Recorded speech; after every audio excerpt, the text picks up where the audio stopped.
bombastic side eye, criminal offensive side eye. Tapi bohong.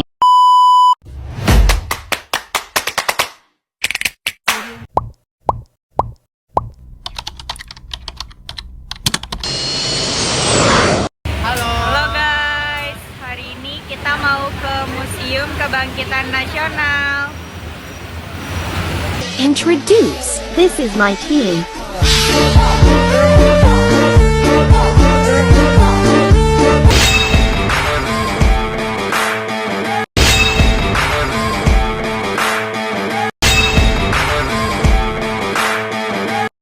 A few moments later.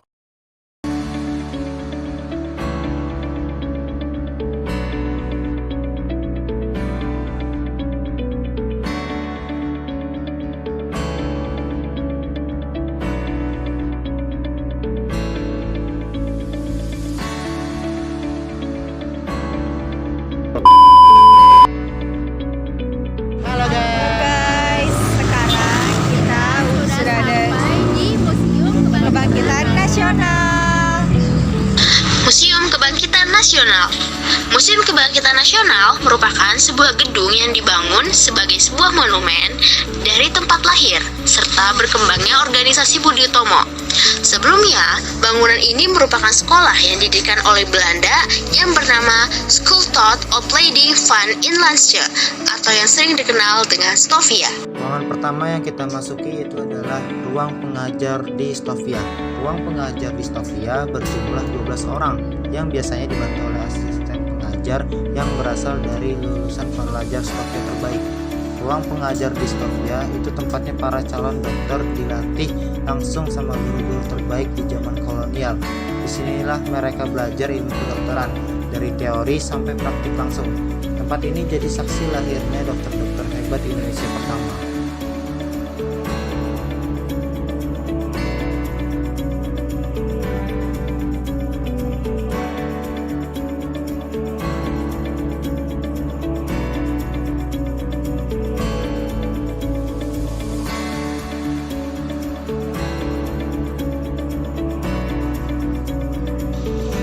Lalu, ada ruangan Direktur Stovia.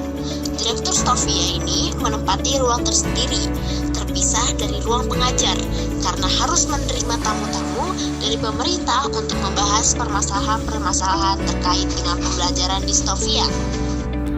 Selanjutnya ada ruang media pembelajaran Stovia. Pembelajaran di Stovia lebih menekankan praktek sehingga dibutuhkan media pembelajaran yang memudahkan simulasi dalam pembelajaran.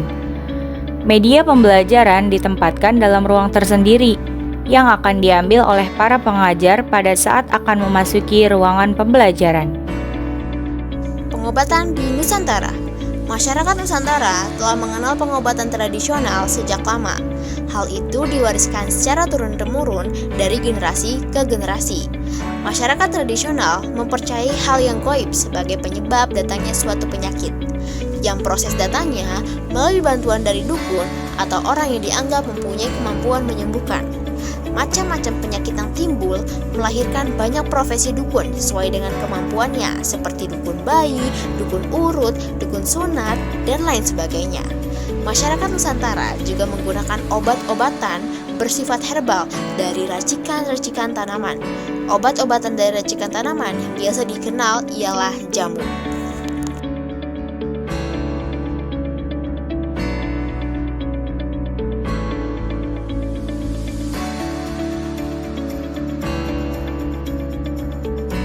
Sekarang kita akan membahas mengapa sih dinamakan Sekolah Dokter Jawa. Pemerintah Belanda yang khawatir angka kematian penduduk yang tinggi akan berdampak pada hasil panen perkebunan. Sulitnya mendapatkan tenaga medis membuat William Booth mencetuskan gagasan mendidik pemuda Bumiputra untuk menangani masalah kesehatan di wilayahnya. Tujuannya adalah untuk mendapatkan tenaga medis Bumiputra guna mengatasi wabah penyakit di luar Pulau Jawa.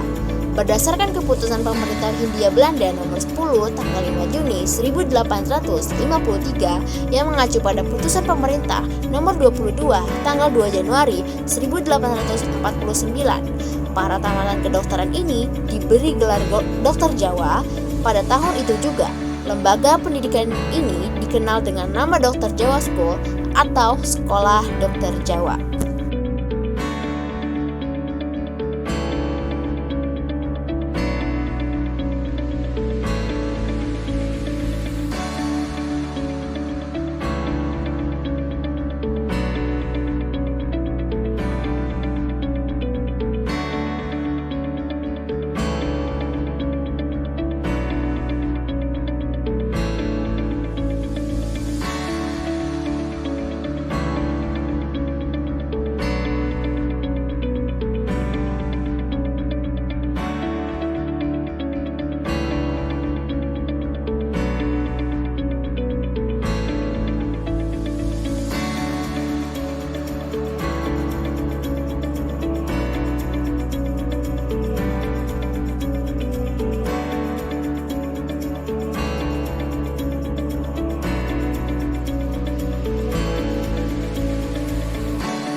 Selanjutnya kita berada di ruangan lulusan Stovia. Jadi di sini terdapat banyak sekali nama-nama yang lulusan dari Stovia, dan di ruangan ini juga terdapat replika Stovia.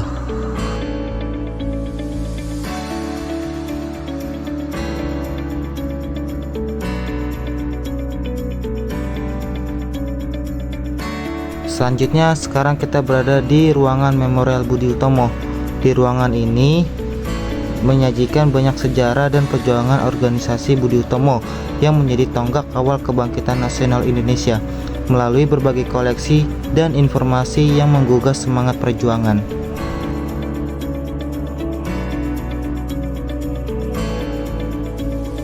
Selanjutnya ruangan asrama.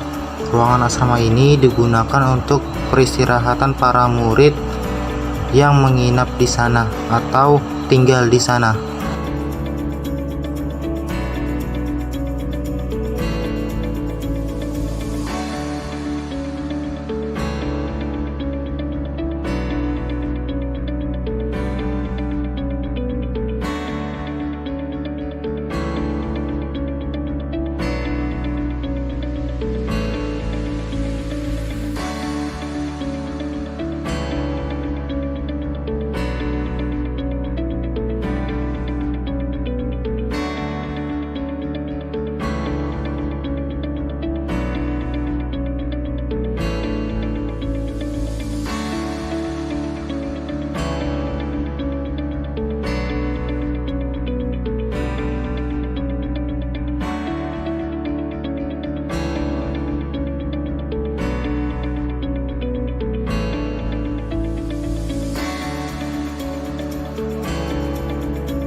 Sekian dari kelompok kami di Museum Kebangkitan Nasional.